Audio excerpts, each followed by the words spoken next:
to all those who are sticking it out here, second day of afternoon and all that. Ah, what was that? I saw a pointer there. You want to borrow my pointer?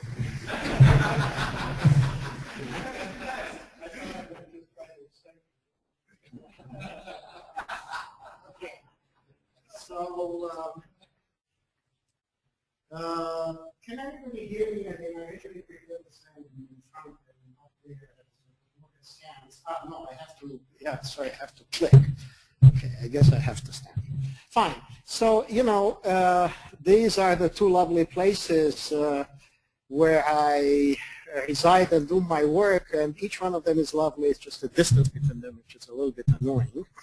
And so, again, this is joint work with Mikhail Shekhun and Dmitry Kondrashov at UCLA. Mikhail was my student in mathematics in Paris and is now at the research group there.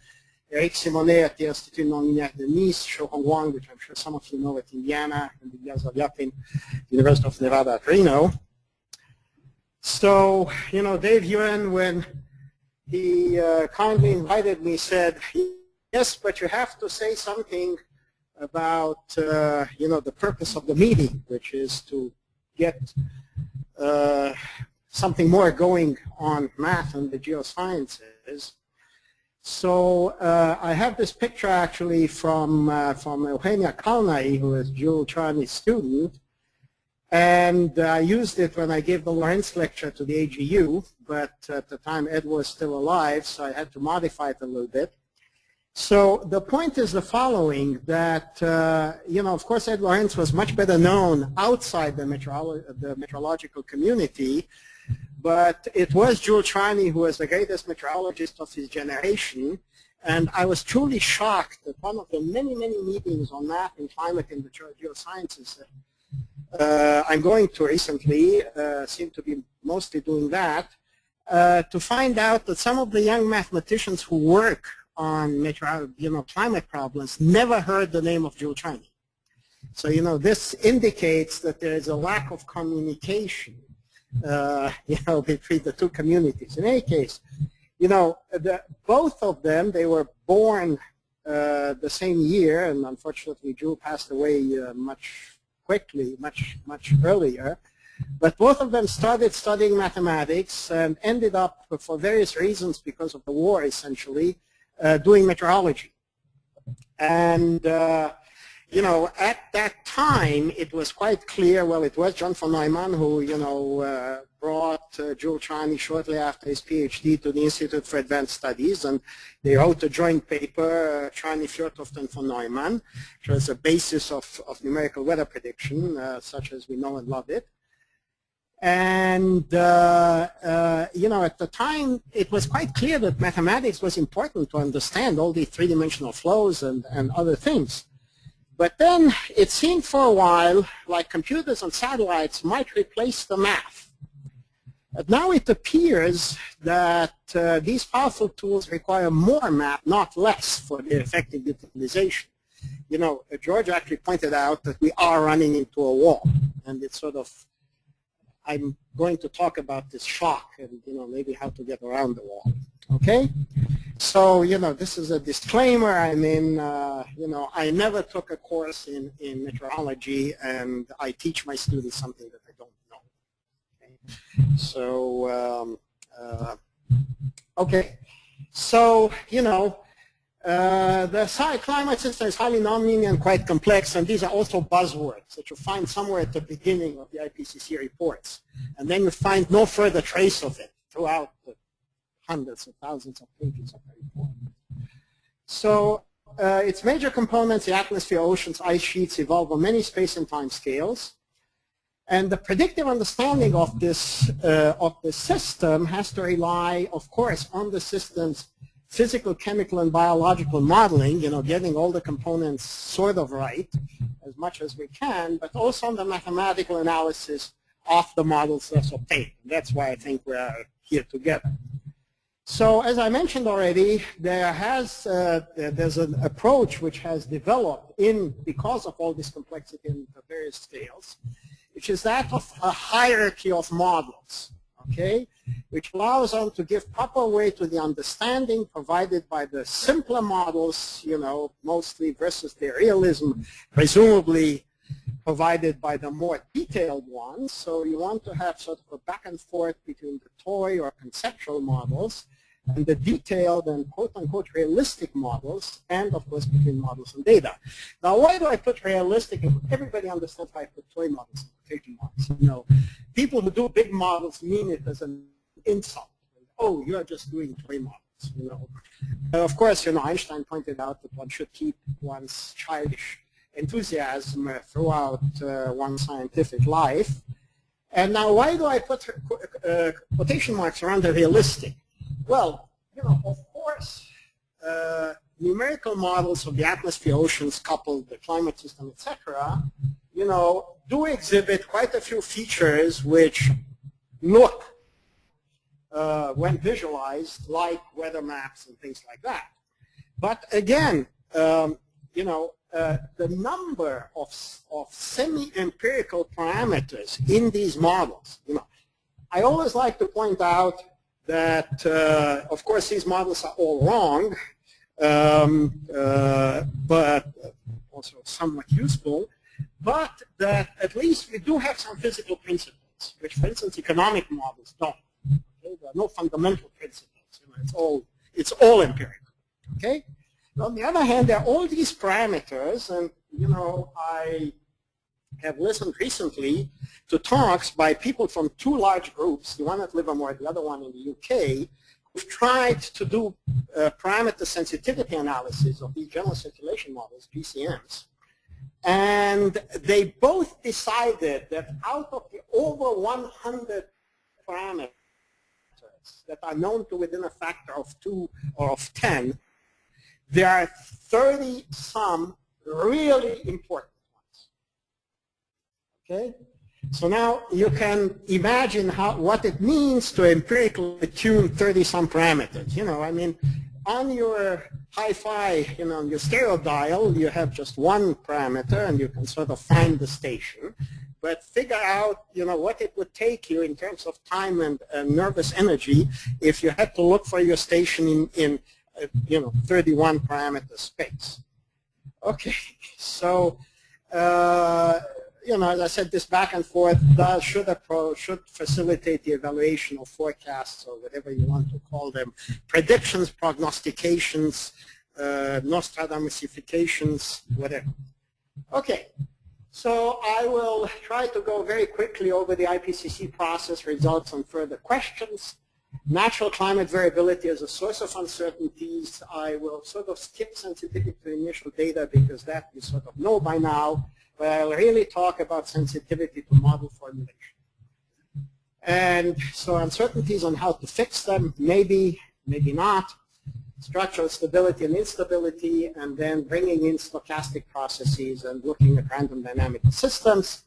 I will skip among the illustrative examples the first very simple ones, you know, the circle map and two coupled circle maps, and go directly to the Lorenz system and to an ENSO toy model. I will try to touch at least upon so-called linear response theory for nonlinear systems and climate sensitivity, and with conclusions, work in progress, and some references. Okay, so, you know, one of the reasons we're concerned about this is it's been pointed out that greenhouse gases are going up.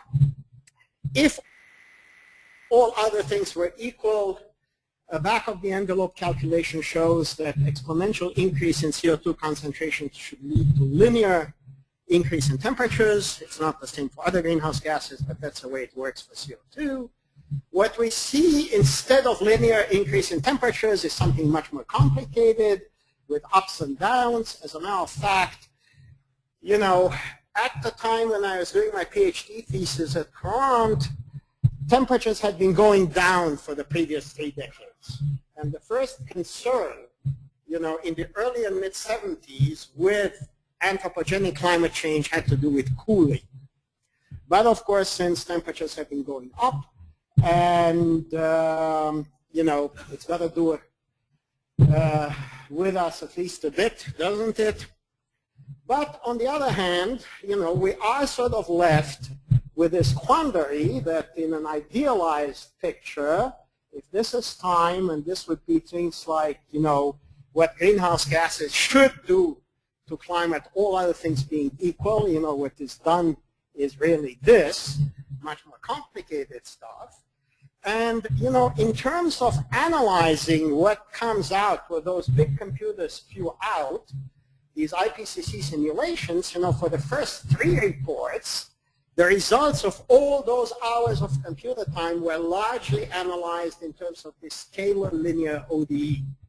I don't have to read this to this audience, and basically the chapters were organized in terms of people being experts in a certain Ki or Qj, a particular kind of feedbacks, cloud radiation or whatever, and a particular kind of sources, CO2 or aerosols or whatnot. And of course, and in the 4th report, it went from doing a linear scalar ODE, essentially doing a linear PD. Fingerprinting is essentially pattern recognition in a linear PD. So of course, I don't again have to tell this audience that instead we should consider a system of nonlinear PDs with parameters and with multiplicative as well as additive forcing, which may be either deterministic or stochastic or both. Okay, so uncertainties. Again, this is a much shown and quoted picture out of the last IPCC report, the assessment report 4, out of the working group. Since there are hundreds and hundreds and hundreds of people working on this, you need super acronyms, acronyms and acronyms of acronyms and so on. This is AR4 assessment report 4, working group 1, summary for policymakers. So again, the 20 or so models which have been used in the preceding assessment report sort of managed to simulate the climate of the 20th century, although even that is not so clear, but I have a reserve transparency if you want to ask questions afterwards. Let's say that they do that, but then for various scenarios of greenhouse gas increases, the different colors are the different scenarios. I won't dwell on exactly what they assume, but for a specific scenario, specific color, you still have degrees and degrees and degrees of difference between the 20 models or so. And actually, this uncertainty, which again, since I mentioned Charney, much of this started with the famous Charney et al. NRC report, which assessed that the equilibrium sensitivity of climate for a doubling of CO2 should be of the order of 1.5 to 4.5 degrees, and that uncertainty range has not been reduced. If anything, it has been increased over the intervening 30 years or more. Okay, so basically the feeling in the community, was, so again, I will basically skip this business about sensitivity to initial data. We've sort of understood about, error growth, which is actually not exponential. It's more complicated than that, but again, that's a different topic. I really want to look at the sensitivity to model formulation. So basically, well, I thought I had skipped this slide, but apparently maybe I put on the key not the latest version of the talk. Not the 30-minute version, but another one. Anyhow, in this summary for policymakers, there are lots of probabilistic statements being made, about what the phenomenon and the direction of the trend might be, and what the likelihood of the trend occurred, and what the likelihood is that we contributed to it. And it goes from very likely to likely in many regions. I really love the one more likely than not, which is sort of 50%, but not really. Okay, so how to fix, if we can, these uncertainties. So this is sort of uncertainty quantification, if you wish. And so the idea up to the 4th assessment report was, well, at the beginning of the 4th assessment was that maybe this spread just had to do with the fact that we have this trouble, of tuning by trial and error. And furthermore, that it had to do with the fact that if you wanted money, you needed to be in the IPCC. So there were some models which were not as good as others. Well, first of all, it's not clear at all how you define a good GCM, because all of them, they might do the monsoon sort of, but they don't do ENSO, or they don't have write this, but they have write that. So one good definition of what a good GCM is, it's the one that has the most people and the biggest computer. But it turned out at the end of AR4 that actually two of the very best GCMs in terms of that definition, and I won't say which ones, one of them is associated with an institution that somebody here is looking at me, gave opposite signs of a certain kind of impact on precipitation. Okay? So clearly, this is not just a tuning problem. It might be something like lack of a certain kind of robustness. And so again, this is just a picture taken out of a book that is now, 30-some years old. The dream of structural stability of differentiable dynamical systems. So the concept of structural stability was defined by Andronov and Pontryagin about 70 years ago. And it was hoped that I think Gregory Belkin mentioned this morning, Adamar well posed this, and for a long time it was thought that for a PDE model to be useful, we needed to be well posed in the sense of Adamar, and of course we figured out in the meantime that that ain't so at all, that there are very useful models which are ill posed, and there is Tikhonov regularization and all sorts of other things. So likewise, Andronov and Pontryagin proposed that for a dynamical system to be useful in modeling physics or something else, it should be structurally stable. We now understand very well that only some very elementary dynamical systems, essentially hyperbolic ones, more technically axiom A, etc., are structurally stable, and the Lorenz system, for instance, isn't, and so on. So, this is not an appropriate concept. This has to do with the topological structure of the phase space.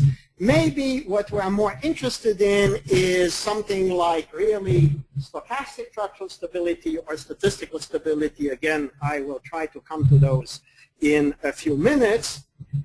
And this might fit in nicely with a recent taste for stochastic parametrizations, which was mentioned already yesterday.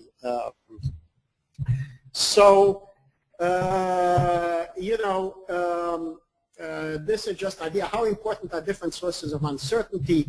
This comes actually from the Met Office, and there's something called structural uncertainty, which they managed to quantify to be 19%. Okay, I'm only showing this transparency because of that. Okay, so, coming to this business of force. So we have understood to a certain extent sensitivity to initial state and deterministic chaos and all that, but all of that only applied to autonomous dynamical systems that are in a closed box, have constant coefficients, etc. Is that the climate system? No, it ain't. Okay? Quite clearly, there are natural forcing, there are anthropogenic forcings, there are variable coefficients for all sorts of other reasons. So what happens, okay, if I look at the non-autonomous dynamical system? Okay, so study the dynamics for a moment. This is a really difficult problem, alpha x plus sigma t. Well, clearly the autonomous part is dissipative, and all the solutions, converge to 0 as time tends to plus infinity. But what happens in the presence of this very simple forcing? Well, we even introduce an infinite energy over an infinite time interval, so clearly it can't tend to 0. So what does it tend to? Well, basically forward attraction seems to be, ill-matched to the idea of time-dependent forcing. So we want to find the concept of attraction that is compatible with the forward concept when there's no forcing, and provides a way to assess the effect of dissipation in some sense. Okay, so now, as my advisor Peter Lax used to say, you can work out in the privacy of your boudoir, okay, the solution to this complicated problem, and A of t is the pullback attractor, so it's given explicitly in this case by this formula, and so this pullback attractor says what you will see at time t if you have started at time s way back. Okay? So basically, pullback attraction is not going back in time to t tend to minus infinity, but starting out sometime back in the past. Unfortunately, you don't have to go with s to minus infinity. Of course, it depends on the strength of dissipation, how strongly contracting you are onto the attractor, but it turns out you don't need to go in the example that I'll give too far back. So, the pullback attractor provides a way to assess the asymptotic regime at time t, at which we observe the system for a system that has started to evolve from the remote past. That, in fact, is not so remote. So this asymptotic regime itself evolves with time, okay? So we have a dynamic rather than a static object, and again, this is a little bit, we went from natural numbers to rational ones, and then to irrational ones, and then to the complex ones. So now that we've understood the strange attractor, we have to understand pullback attractors and random attractors. So, what's if we now move on from the deterministic forcing, very simple, that we had before, to stochastic forcing? What we need is random dynamical system theory. So it's a combination of measure or probability theory and of dynamical systems, which has been started a number of years ago by people, Lysan Young and Diana and various other people, but has been sort of treated systematically by the Bremen group around Ludwig Arnold, who wrote a book, very thick book, not very readable. And basically the theory is sort of the counterpart of, it's a geometric theory of stochastic differential equations. It's a counterpart of the, by now well-known geometric theory of ODEs. So the setting is you have a phase space, of course, let's say just Euclidean, a probability space, okay, with the realizations in omega and the events in f and the probability p, and then a model of the noise, okay, that preserves the measure, and theta is called the driving system. And so, for instance, this could be a Wiener process in which you start again at time s. And instead of starting at t equals 0, and then the key element for this to be an RDS is to have the so-called co-cycle property. So I'm going to show you now on the next slide what that looks like. So here is a realization little omega in the probability space capital omega, and these sails here are copies of the phase space. Each one of these is a copy of the phase space. And so, I'm moving, this is a driving noise that moves along here, and the co-cycle property is essentially the counterpart of what's called the semigroup property. For those who are familiar with that, for ODEs or PDEs. So in other words, if you go from here to there and from there to here, it's the same as going from here to there. That's what's written here. So in that case, the phi is a random dynamical system, and this capital theta, which is a combination of what happens in the phase space and in the probability space, is a flow on the bundle of these replicas of the phase space. So what does the random attractor look like? So again, here is omega in which the driving noise evolves. and I start at some time in the past. I want to know what my random attractor will look like at time t, okay? And so I have to start sometime in the back and flow onto the attractor, and same thing over here. So basically, you know, random attractor is both invariant and pullback attracting. So invariant, in other words, you know, if I run this phi, it's invariant under that, and it's attracting in the sense illustrated in the figure. Okay, so again, as I said, I'm going to skip. I obviously put the wrong thing on the, sorry, so I'm going to skip this. I apologize. Okay, and so here is the best, so again, this theory, we haven't invented this. This has been around for a little while. But the best version of just the random attractor of the Lorenz system this is actually a better version than the best one that existed when we started, which is due to Schmalfuss. And you know, this is what it looks like when you compute. These are snapshots of the sample measure of, sometimes it's called disintegrated measure, the sample measure on the random attractor of Lorenz system in the presence of multiplicative noise. So, you know, here is one of these cross sections, here is another one, okay, and this is for large perturbations. This is not small perturbations. These are large multiplicative perturbations, okay? And actually, as the noise increases, you see, if the noise is additive, it will just smear out the onion skin structure of the attractor. If it's multiplicative, it does sort of the opposite. Again, we have some a really beautiful movie of how this changes in time. You know, if Mr. Chairman will let me, I can show it to you during the question period. Okay, here is another case in which we look at the toy ENSO model with temperatures in the eastern and western tropical Pacific and the depth of the thermocline. Okay, and here is the parameter, the nonlinear, the sort of the control parameter of the deterministic part, and here's the noise, which corresponds to so-called westerly wind bursts.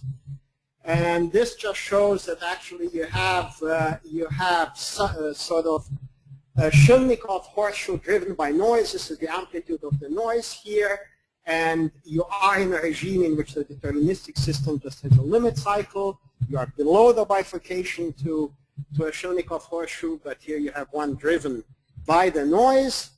This is, again, a life cycle of what happens to this model. So again, this is a blow-up. One of these is, and I forget which one is the black one and which one is the blue one. One is the temperature in the eastern tropical Pacific. The other one is the depth of the thermocline. So it's just a blow-up. And these are snapshots of the attractor, you know, 1.6 years apart. And what is plotted, like for the Lorenz system, is the density of the invariant measure, okay, on a logarithmic scale. And this cross, this white cross, is a really large peak, which, as you see, moves around very distinctly, which suggests that there is some predictability in this situation, which might even be better than in the purely deterministic case. Okay, so I'll just end with a couple transparencies on linear response theory. So, you know, typically what people think about, even when they do, as I said, these large GCMs, is something like this, in which you take a step in CO2 and the global temperature just adapts like that. But what happens if climate were purely periodic? So if you have a purely periodic, say, ENSO cycle, well, of course, the mean of the cycle would still move up. But, you know, it's not clear what would happen to the amplitude, to the frequency, etc. And then, of course, even less so if you had some chaotic plus random behavior like the one that I was trying to show you before. Okay?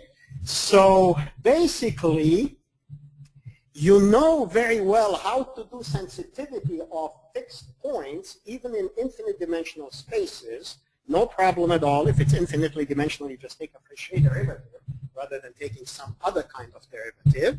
You know how to do it for purely periodic if you've learned Fouquet analysis in kindergarten, as they say in the States, you know. But you really didn't know how to do this before you had random dynamical systems. So again, I will skip this business about Rieure theory of linear response, which comes from statistical mechanics and so on, and go directly to the example which we have here. This is an infinitely dimensional system. It's not a PDE. It's a so-called neutral differential delay equation, which is also based on some work of Eli Zipperman with a student of his, but not the one that is more commonly cited. There are two delays. It's called neutral because of that, and because there's, in some sense, anticipation in the system. And again, the parameter is going to be one of these delays, and what is plotted here is the dependence of certain functionals of the solution on this parameter. And what I want you to see is that there are ranges over which this dependence is smooth, okay, as has been worked out for a certain GCM by my UCLA colleagues, David Meehan and Jim McWilliams and Annalisa Bacco, with two additional collaborators. So it might be smooth, but it could also be very rough. And one of the functionals that I wanted to highlight here is the so-called Wasserstein distance between two invariant measures associated with two parameter values. So here is, what is plotted is, again, the support and the value of the invariant measure in a plot of H, again, the thermocline depth in that Galanti-Zipperman model, at time t versus time t plus 1. So it's a particular way of projecting the invariant measure onto a finite dimensional space. And again, the Wasserstein distance, which is something that's coming up in all sorts of places and has to do with, goes back to Monge and Kantorovich and other people, against some Hungarian, Amy is also involved there. It has to do with moving Earth over from one place to another. Monge was interested in, he was an officer, a professor in Ecole Technique under Napoleon, and it had to do with digging trenches, okay? It's how much work you got to do in order to move this much Earth from here over there. So essentially, this is my last substantial slide, and then conclusions and references, okay? You can define the climate sensitivity for such a chaotic attractor. So this is, again, deterministic. Again, you could do this likewise for random systems.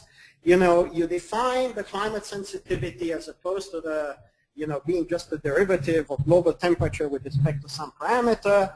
It's simply the partial of your Wasserstein distance between a reference state and some other state with respect to whatever parameter you are most interested in at that moment. Okay, so clearly this is a change of paradigm, from autonomous deterministic dynamical systems to open non-autonomous systems. Random attractors are, as you might have seen from some of the pictures and maybe from the movie, if we get to see it, spectacular, maybe a little bit useful, and certainly just starting to be explored for climate applications. And in general, it's still a fairly new field. Some of the work in progress study the effect of specific stochastic parameterizations on model robustness. We've heard that in certain cases it is good, in others it might be less so. Applications to so-called intermediate models in the hierarchy and full GCMs, implications for climate sensitivity, for predictability. Again, we had a paper recently in PNAS that's based on some of these ideas. And so what do we know? Well, it's getting warmer and we do contribute to it, and clearly we should do something about it. But just what, depends a little bit on what we know as well, just by how much is it getting warm and by how much we contribute to it. Well, how does a climate system, really work? And especially how does natural variability interact with anthropogenic forcing? So, climate not really in equilibrium. What to do? Well, this has to do really with why we're here.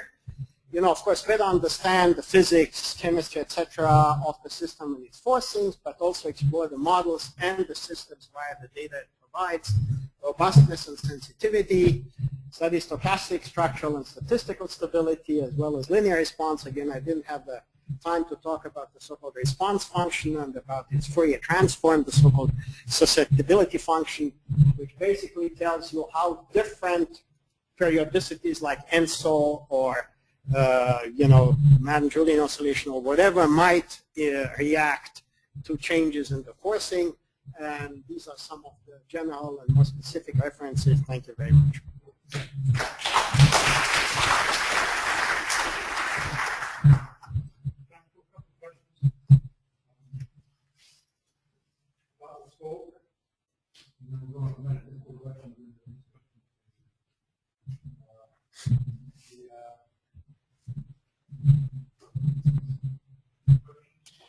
This was so clear that there's no Struck me one sort of general thing. It struck me that mathematics is going to be more useful for simple models and for GCNs. Because GCNs are so big and massive. No, but you see, basically, as I say, we can do this already for infinite dimensional models, albeit fairly simple ones. But for GCNs, I mean, you can collect data, and there are certain things that you can estimate, from model simulations. Now, again, you'll have to figure out how long the simulations are going to have to be, and certainly you're not going to run 1 billion initial states for a GCN. Maybe you don't need quite 1 billion. I mean, you need 1 billion in order to have really pretty pictures, but maybe not what you really need to know. Okay, maybe we should just move on to the next talk. Thank Mike again.